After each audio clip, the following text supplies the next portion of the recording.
Convido-os, por favor, a abrirem as suas Bíblias na Epístola de Paulo aos Efésios, em seu capítulo de número 5, verso 3 ao 6. Nós estamos pregando sequencialmente a Epístola de Paulo aos Efésios, estamos agora neste texto.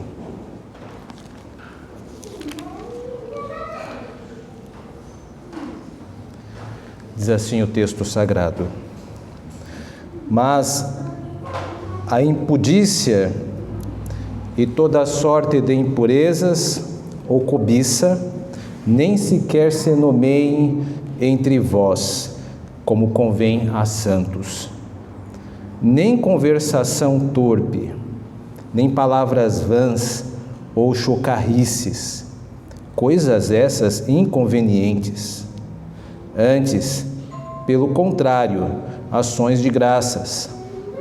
Sabeis, pois, isto: nenhum incontinente, ou impuro, ou avarento, que é idólatra, tem herança no reino de Cristo e de Deus. Ninguém vos engane com palavras vãs, porque por essas coisas vem a ira de Deus sobre os filhos da desobediência.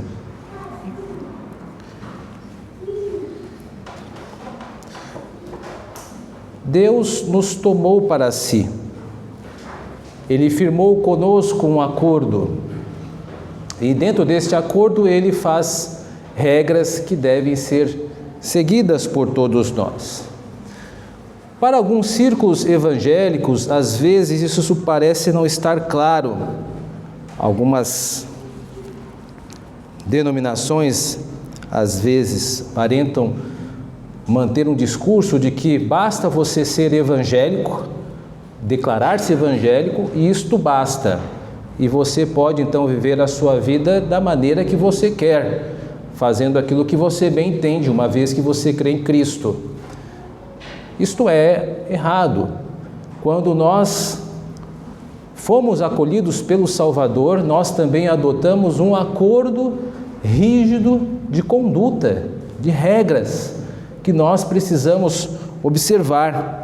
E o texto que nos apresenta aqui hoje, apresenta isto, este código rígido de conduta que o Senhor espera de nós. Não é algo que nós temos uma opção, é algo que nós devemos obedecer. Porque a partir do momento em que nós adotamos ou não este código que está aqui exposto nesse texto, nós vamos demonstrar pelo menos duas coisas. Primeiro, a nossa identidade, quem é que nós somos. E segundo, nós vamos demonstrar o que nós vamos receber ou já estamos recebendo. Vamos começar vendo nesse texto que código é esse que nós precisamos seguir.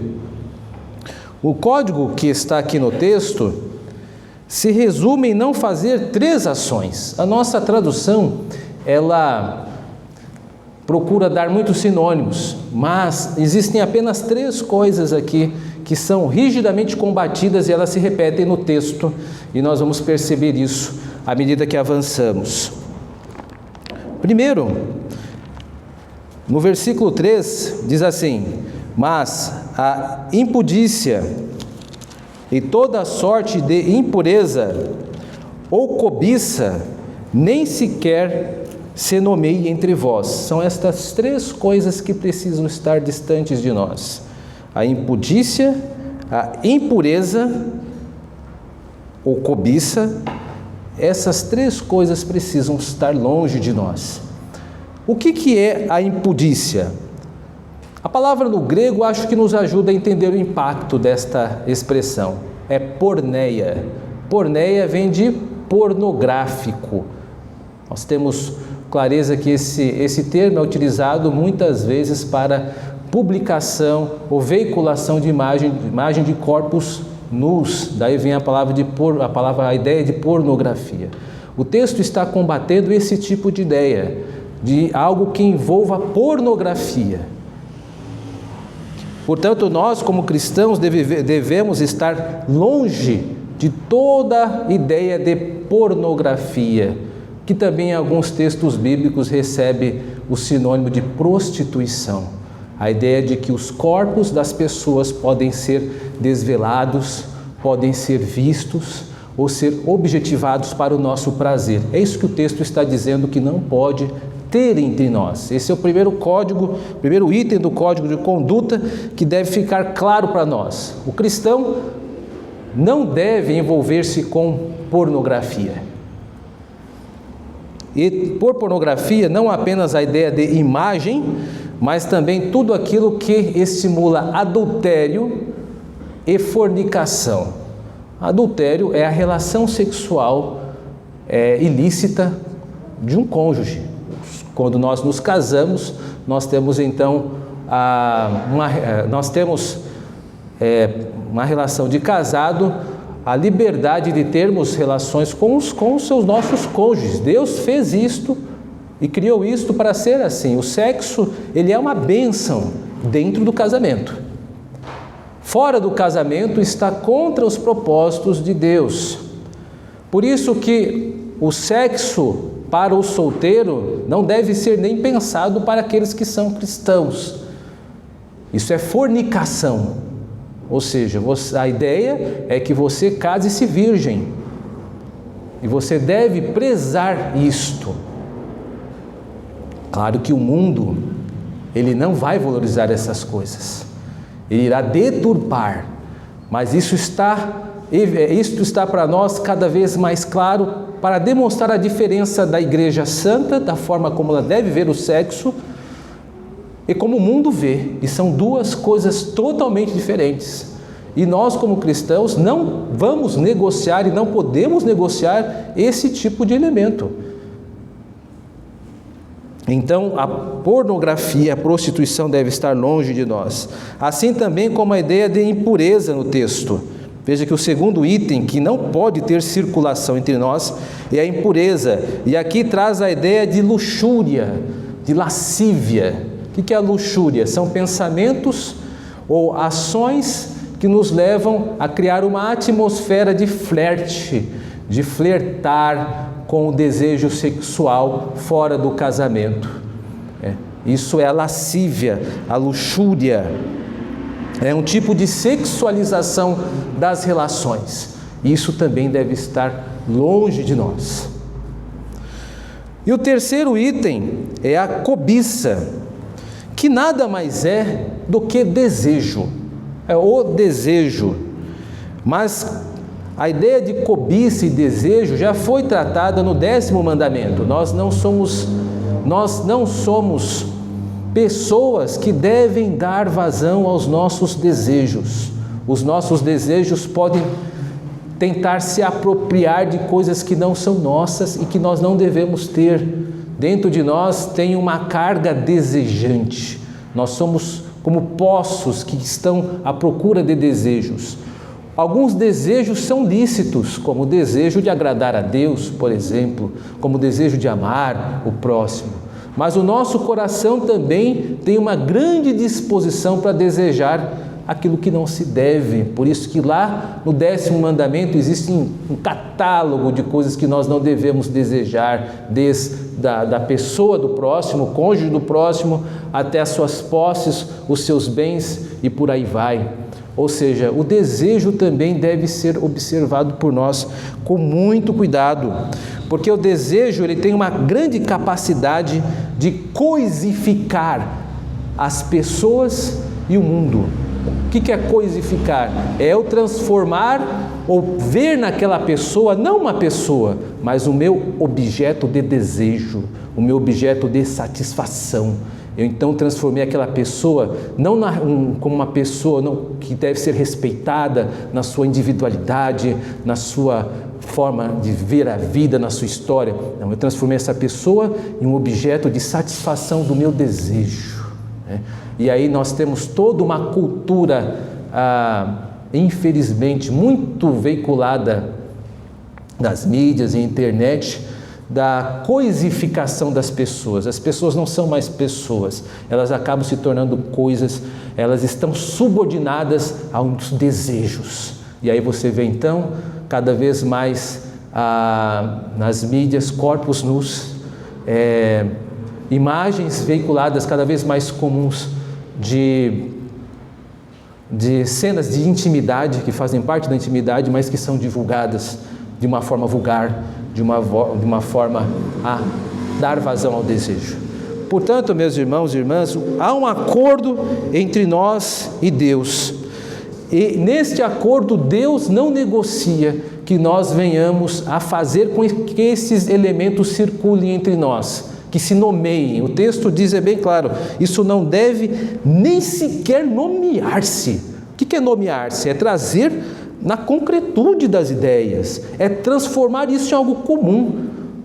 Ou seja, eu não posso me autorizar a falar da vida das pessoas como meu objeto, ou transformar o sexo, que é algo que deve ser tratado com todo respeito e santidade, que é pertencente ao casamento, com a conversa de bar, como uma conversa qualquer. Isto é algo que pertence entre você e seu cônjuge, e mais ninguém deve saber das relações íntimas de um casal. Isso não pode ser veiculado, isso deve ser tratado com santidade.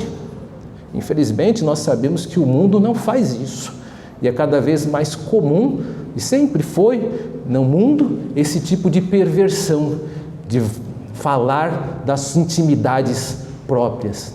Isto não pode ser nomeado entre nós. O sexo, ele deve ser tratado com toda a santidade como Deus criou. Não deve ser transformado em pornografia, devemos evitar ambientes da lascívia, onde o desejo e a luxúria começam a fazer parte das conversações, e nós também não podemos objetivar as pessoas. As pessoas são pessoas criadas à imagem de Deus, não para a satisfação dos nossos desejos. Isto deve ficar bem claro, e Deus não negocia isso conosco. Portanto, há um acordo conosco nesse texto, no verso 3, que esses elementos não devem circular entre nós, porque é um pacto. A palavra pacto está aí dentro dessa ideia de convém aos santos. Nem sequer nomeie-se entre vós como convém aos santos. Essa conveniência aqui não deve ser entendida como uma recomendação. Olha, fulano, fulana, isto não é conveniente. Não, isso não é uma recomendação como uma opção. Isso não deve fazer parte das nossas vidas. É um pacto que Deus não abre mão entre nós, e nós, como pactuantes, não devemos permitir que esses elementos estejam fazendo parte da nossa conversação, da nossa atmosfera. O episódio de Sodoma e Gomorra, meus irmãos, ilustra muito bem como Deus leva essa situação a sério. Nós sabemos que Sodoma e Gomorra foram destruídas, essas duas cidades e as cidades circunvizinhas, por causa dessa prática de imoralidade. Em Judas 7 está escrito assim sobre Sodoma e Gomorra: Sodoma e Gomorra e as cidades circunvizinhas, que havendo-se entregado à prostituição, foram postas para exemplo do fogo eterno. Deus não tolera imoralidade. Deus não tolera que nós flertemos com esses tipos de elementos. Isso não faz parte da nossa convivência. Não deve ser tolerado entre nós, nem nomeado entre nós.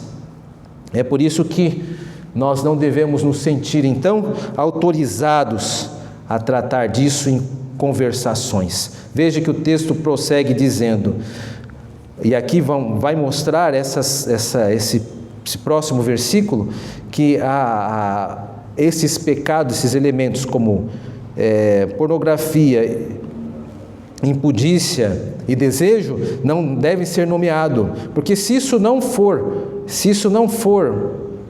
tratado com rigor, isso vai cair na nossa conversação, que é o próximo item que o texto continua. Nem conversação má, torpe, nem palavras vãs, palavras vazias, ou chocarrices, pelo contrário, ações de graça. 3 tipos de fala aqui também são censuradas, provenientes dessas 3 coisas que devem ser evitadas: essa conversação má, palavras vãs, que é igual a tolice, é falar por falar, e chocarrice, né? Chocarrice é uma palavra que nós não usamos mais, né?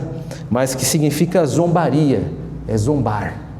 Então, todas as vezes em que nós nos envolvemos em atmosferas como essa, geralmente a nossa fala ela vai tomar esses caminhos. Ela vai zombar da questão do sexo, vai achar graça da lascívia, vai achar tudo isso uma grande brincadeira. Falta de seriedade não convém na tratativa destas coisas, são coisas graves. Se você estiver num ambiente onde há essa conversação, você se retire. Na verdade, não creio que seja tão antigo, mas eu sou do tempo em que, mesmo trabalhando em empresas, quando havia uma conversação de operários conversando, e eles começavam a falar palavrão, começavam a falar da mulher ou do homem dos outros, ele falava, cuidado, ele é crente, não vamos falar isso na frente dele não. Havia esse respeito, espero que ainda exista, porque é isso que deve causar no ambiente. Você está lá e as pessoas, eu não falo isso não, porque fulano é crente, está conosco.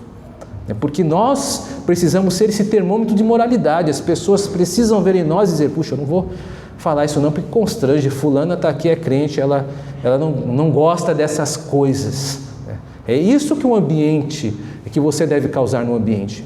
Se está acontecendo algo inverso, isso é preocupante. Se as pessoas acham muito comum falar destas coisas com você envolvido, então precisa se repensar a tua conversão, porque isso não pode ser nomeado pelas nossas bocas, não podemos conversar e nem usar essas situações para humilhar as pessoas, como o texto vai trazendo essa ideia de zombaria, de simplesmente tratar isso com vulgaridade. Portanto, meus irmãos, vemos aqui que o código de conduta nosso são nos guardar desses 3 itens que vão reaparecer nesse texto, mas que se iniciam mostrando a gravidade. Não nos envolvemos com prostituição, não nos envolvemos com atmosfera de lascívia, de atmosfera em que vai provocar o desejo dos outros. Não flertamos assim. E também não devemos nos envolver com o desejo aberto. Precisamos tomar cuidado com essas questões, porque isso vai revelar a nossa identidade. E aqui o texto ele agora começa a prosseguir, a mostrar por que nós devemos ficar longe disso. Existem 2 identidades nesse texto, que eu vou fazer referência agora. A primeira identidade são os filhos da obediência. Quem são os filhos da obediência? São aqueles que obedecem o pacto, porque lá no final do texto que eu li, no verso 6, fala dos filhos da desobediência. Mas nós que somos pactuantes, somos os santos, nós somos os filhos da obediência. São aqueles que obedecem o pacto. Somos nós que somos chamados de santos. A segunda identidade são os desobedientes. Estes que não obedecem a Deus estão fora do pacto. Para eles tanto faz falar e se envolver com essas coisas, eles não temem a Deus. Algumas pessoas até dizem, olha, eu acredito em Deus, mas provam que não acreditam pelo fato de não se preservar nestes assuntos. Porque quem teme ao nosso Deus e o conhece a sua santidade, fica distante dessas coisas. Então as pessoas que dizem que conhecem a Deus, que são religiosas e não se guardam, testificam contra si mesmo por meio dessas ações. Muito cuidado com esses discursos dessas pessoas. E esses filhos da desobediência, eles não se autoanunciam, eles não se consideram assim. O texto vai mostrando que eles têm uma opinião favorável a respeito deles. Eles se defendem, porque esse texto diz aqui, olha, ninguém vos engane com palavras vãs. Ou seja, eles não vão dizer que isto é ruim. Se você for repreender alguém por falar esse tipo, por esse conteúdo de fala, esta pessoa vai dizer, puxa vida, não, isso é normal, fulano, você que é quadrado, você que e vai usar termos para nos classificar negativos, né? Fanático e tudo mais, vai nos ofender. Não, hoje o mundo é assim mesmo, Gente, essas pessoas, elas não têm compromisso com Deus, são filhos da desobediência. Não dá para argumentar com essas pessoas. Nós precisamos ter o nosso comportamento diante de Deus, andar diante da face do Senhor. Como Jó, capítulo 31 de Jó, o texto que demonstra esse tipo de caráter, quando Jó diz: eu fiz um pacto com os meus próprios olhos, a fim de não deitar ele nas donzelas. Ou seja, Jó, ele tinha a ideia de que se não houvesse um acordo, um pacto, ele facilmente seria levado à prática da imoralidade. Isso revela não só quem nós somos, mas revela o que nós recebemos a partir de agora. O texto, ele irá nos chamar a atenção para a herança de Cristo. Veja que, ainda nesse verso, no verso de número 5, há a mesma repetição. Sabei isto, nenhum incontinente, o incontinente é o mesmo da impudícia, a palavra é pornografia também aqui, pornos, de pornografia. Nenhum impuro é a mesma que do versículo 3, está se repetindo, que é o imoral. E nenhum avarento, que é idólatra, tem herança no reino de Deus, de Cristo e de Deus. Esses três elementos, eles repetem no verso 5, porque ele quer insistir que estas pessoas que praticam esse tipo de imoralidade, elas não têm herança com Deus.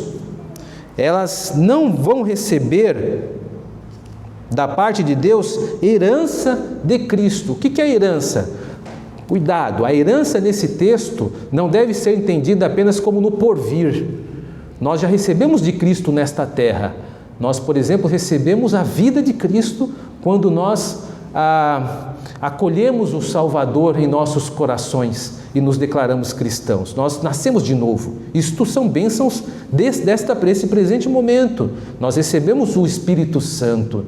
Nós temos uma vida com Deus. Então, o reino de Cristo já nos tem dado alguns elementos que vão ampliar-se na sua segunda vinda. Mas hoje nós desfrutamos. Agora, essas pessoas, os filhos da desobediência, eles recebem o contrário. Eles recebem ira de Deus. Mas a ira não é só no final, o dia da ira do Cordeiro, o juízo final? Não. Existe sim um dia para a ira. Mas neste momento, aqueles que se rebelam contra Deus já estão colhendo ira. Por exemplo, o livro de Romanos declara isso abertamente no capítulo 1, verso 18, quando diz que a ira de Deus se revela no céu contra toda a impiedade e perversão dos homens que detêm a verdade e injustiça. A ira já está sendo semeada. Todas as vezes em que nós vemos imoralidade, nós estamos vendo também a ira de Deus. É Deus entregando as pessoas ao desejo do seu próprio coração. Às vezes nós pensamos na ira de Deus apenas como uma intervenção pontual, como ocorreu com Sodoma e Gomorra. Acontece. Mas a ira de Deus também, ela é um entregar a pessoa a si mesmo, é permitir que ela se defraude, que ela se corrompa. É a decisão de Deus não intervir, é permitir que a pessoa, como um carro desgovernado num barranco, ela continue avançando sem fronteiras. Isso é a manifestação da ira de Deus. E é aqui que o nosso temor deve ficar maior. Porque a ira de Deus está sendo colhida pelas pessoas e elas não percebem, porque esta é a natureza da ira, a não revelação de que elas estão sendo entregues. E a imoralidade é uma manifestação da ira de Deus. Quanto mais a pessoa se corrompe, ela vai enegrecendo-se a si mesmo, a sua alma, corrompendo-se, até que tudo para ela, até mesmo as perversões mais terríveis, ela normaliza. E ela está sempre em busca de algo mais. Ela está colhendo ira de Deus. Então, assim que nós decidimos não nos envolver com estas coisas, nós demonstramos a nossa identidade. Nós somos os santos, os obedientes, e por isso nós vamos receber a herança do Cordeiro, já nesta terra, como recebemos hoje. serão guardados e preservados e cuidados pelo Cordeiro. Aqueles que não fazem parte do pacto já estão recebendo desde já a ira de Deus, permitindo-se eles mesmos se corromperem com estas coisas, tendo prazer nestas coisas e buscando incentivar os outros a fazê-lo. Isso é manifestação de ira. Isto é evidência de pessoas que estão caminhando a passos largos para o inferno. Tomemos cuidado, meus irmãos e irmãs. A imagem de pessoas bem-sucedidas que às vezes a sociedade nos mostra não tem nada a ver com aquilo que Deus quer de nós. Para nós, uma pessoa bem-sucedida é uma pessoa que obedece a Deus, que é fiel, que não está presa neste mundo. Seu maior tesouro ainda o aguarda. Seja fiel, continue firme. Para o mundo, ser bem-sucedido é ter as vantagens e coisas que lhe oferece, porque o mundo só vive para esta geração. Mas você não pertence a este mundo. Portanto, cuidado, preserve-se, não faça uso desses meios ilícitos que Deus não recomenda ao seu povo. Afaste-se da pornografia, valoriza teu casamento, guarde destas pessoas que querem te incentivar à imoralidade. Não, você é cristão, você é cristã, sirva ao teu Deus, seja fiel, não se permita corromper pelas práticas mundanas, meus irmãos e irmãs. Para finalizar, eu recorro aqui ao episódio conhecido na Bíblia como Cemitério dos Desejos. Cemitério dos Desejos foi um episódio que ocorre no livro de Números, no capítulo 11, quando os israelitas, eles desejavam muito aquilo que tinha no Egito, que eram as carnes. E Deus então decidiu dar codornizes para os israelitas. E eles se fastiaram com aquela carne. E aquela carne trouxe a eles uma grande praga e um grande morticínio. Muitas pessoas morreram, a tal ponto que tiveram que abrir um cemitério no deserto chamado Cemitério dos Desejos. Tomemos cuidado, meus irmãos e irmãs. Este mundo quer nos oferecer prazeres da carne. E se você se permitir tocar nisso, destino semelhante teremos nesta terra. Seremos tragados pelos nossos próprios desejos e acabaremos nos afastando de Deus. Portanto, estejamos advertidos, nós temos um código de conduta a seguir. Afastemo-nos da imoralidade. Isto não é herança para nós. Que Deus nos abençoe.